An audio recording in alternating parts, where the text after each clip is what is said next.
El sistema de tribunales penales de Luisiana. A continuación se describen los pasos básicos por los que pasa una persona acusada de un delito en el sistema de tribunales de justicia penal de Luisiana desde el arresto inicial del delincuente hasta su sentencia. Este video es una breve descripción y no constituye un consejo legal. Le recomendamos que cualquier pregunta que tenga sobre su caso en el tribunal penal o el caso de alguien para quien está buscando información, se dirija a su abogado designado por el tribunal o a un abogado por cuyos servicios esté pagando. Ahora, repasemos cada paso del proceso. El delito.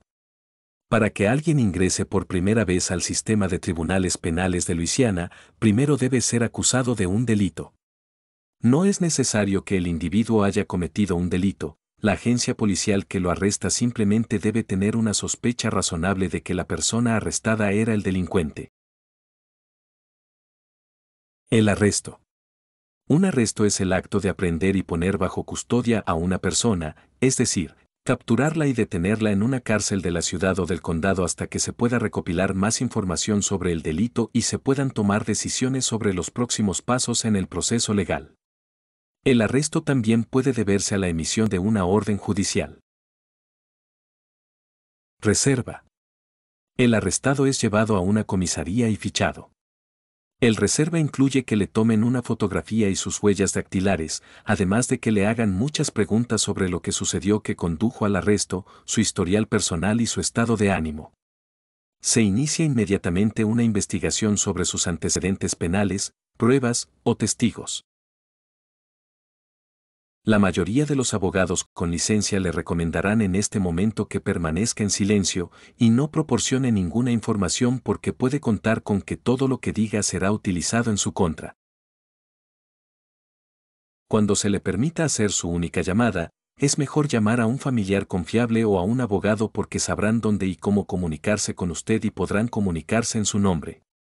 Las compañías de fianzas y los abogados no siempre aceptan llamadas por cobrar, que es la única forma en que los arrestados pueden llamar. No es recomendable llamar a un amigo, pareja o cualquier persona involucrada en el delito. Detención. En el momento en que se toma la decisión de detenerlo en la cárcel, sus derechos se vuelven mucho más limitados. Si aún no ha hecho su única llamada, puede hacerlo mientras está detenido. Utilice este tiempo para comprender los cargos en su contra y sus próximos pasos, ya sea que incluya una fianza o una comparecencia ante el tribunal. Aunque es difícil, es el momento de tener paciencia. Los siguientes pasos varían, dependiendo del tipo de delito, la gravedad del mismo y el lugar donde ocurrió. Audiencias y comparecencias. Para que los arrestados tengan el debido proceso, que es el derecho a un trato justo a través del sistema judicial normal, las audiencias y comparecencias se llevan a cabo hasta el momento de la liberación o el juicio. Ejemplos de audiencias importantes incluyen la comparecencia inicial, también llamada primera comparecencia, lectura de cargos, audiencia preliminar y audiencia de fianza. El oficial que lo arrestó, la cárcel, el abogado o el tribunal le informarán al arrestado cuándo y dónde presentarse en las audiencias. El aviso podría estar en papel sin que se lo comuniquen en persona. Corresponde al tribunal decidir si las audiencias se llevan a cabo personalmente en una sala, por teléfono o por videoconferencia. Comparecencia inicial. También llamada primera comparecencia, es la primera vez que el arrestado comparecerá ante un juez. La comparecencia inicial ocurre dentro de 24 a 48 horas con excepciones si el arrestado está en la cárcel y posiblemente más si el arrestado está fuera de la cárcel bajo fianza.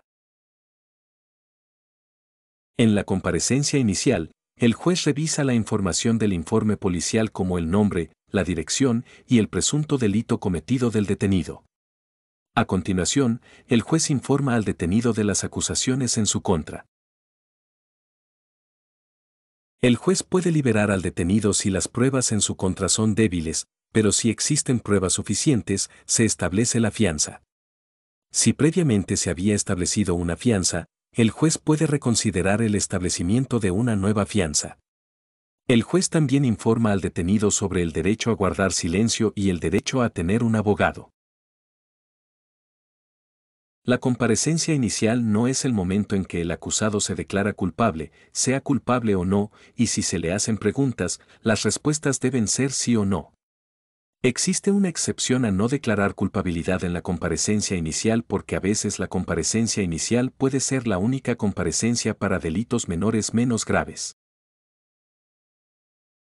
La lectura de cargos.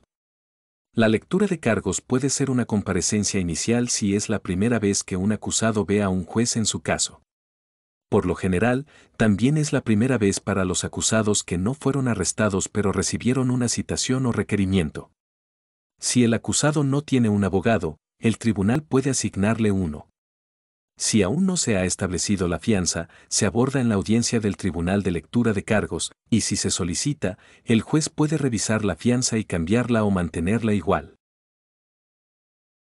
Algunos lectura de cargos son similares a una primera comparecencia cuando se presentan la fianza, los derechos y los alegatos. Un juez preguntará al acusado si comprende los cargos penales en su contra. Este no es el momento de discutir ni decir nada. Sí o no debe ser la única respuesta. Algunos lectura de cargos son más formales debido a cargos formales presentados por el fiscal o el gran jurado. Se puede pedir al demandado que se declare culpable. En algunos lectura de cargos más formal, el acusado recibe una copia de los cargos penales formales presentados ante el tribunal. Después de que el juez informe al acusado de sus derechos, el acusado o su abogado se declararán culpables de los cargos. Hay 3 opciones de declaración de culpabilidad. El acusado puede decir que es culpable, no culpable o no impugnado, lo que significa que no impugna los cargos pero no admite su culpabilidad.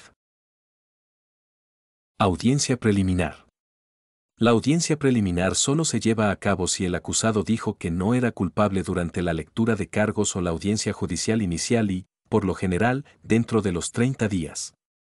Piense en ello como un proceso de selección para reunir pruebas, informes de testigos e informes de incidentes para determinar si el caso debe ir a juicio. En algunos casos, el juez puede decidir que el acusado no es culpable y desestimar los cargos, lo que significa que se le devolverá el dinero de la fianza excepto los gastos judiciales y el acusado puede volver a casa. El acusado puede rechazar la audiencia preliminar e ir a la cárcel y esperar el juicio. Algunas audiencias preliminares se llevan a cabo por videoconferencia. Procedimientos previos al juicio. Los procedimientos previos al juicio comienzan después de la lectura de cargos e incluyen comunicación de ida y vuelta entre los abogados y el tribunal en preparación para el juicio. Los procedimientos pueden incluir solicitudes de descubrimiento de pruebas, mociones previas al juicio, o una conferencia previa al juicio. Descubrimiento es el proceso en el que ambas partes, la acusación y la defensa, recopilan información, entrevistan a testigos, solicitan registros, videos y analizan pruebas. Ambas partes deben compartir la información que han recopilado. Esta información no incluye conversaciones entre el arrestado y su abogado. Las mociones previas al juicio son solicitudes formales de algún tipo de acción por parte del tribunal. Por ejemplo, existen mociones para suprimir, es decir, retener información injusta. Mociones de aplazamiento, es decir, retrasar el juicio por diversas razones. Moción para desestimar, es decir, retirar un cargo. O mociones de solicitud de descubrimiento. Una conferencia previa al juicio es una reunión entre los abogados de ambas partes y el juez asignado al caso. Los temas discutidos en las conferencias incluyen el material de descubrimiento disponible, qué pruebas o testigos pueden testificar en el juicio, fechas del juicio o circunstancias inusuales que podrían necesitar ser abordadas. Las conferencias previas al juicio se llevan a cabo en persona o mediante videoconferencia. La mayoría de los procedimientos previos al juicio no requieren la comparecencia del acusado. Este es el momento en que las partes discuten un acuerdo llamado acuerdo de culpabilidad. Acuerdo con la Fiscalía. La mayoría de los casos no van a juicio porque ambas partes llegan a un acuerdo de declaración de culpabilidad, en el que ambas partes intentan llegar a un castigo razonable basado en lo que se aprendió en los procedimientos previos al juicio. Solo se puede llegar a un acuerdo de culpabilidad si el acusado admite que es culpable a cambio de un castigo más leve. La razón por la que deben admitir su culpabilidad es porque no sería justo castigar a alguien que afirma que no es culpable. Si no se llega a un acuerdo de culpabilidad, el caso se lleva a juicio. Juicio. El juicio es donde ambas partes en un tribunal comparten su información frente a un juez o un jurado. Hay un orden establecido y reglas sobre cómo se presenta la información y el juez se asegura de que se sigan las reglas.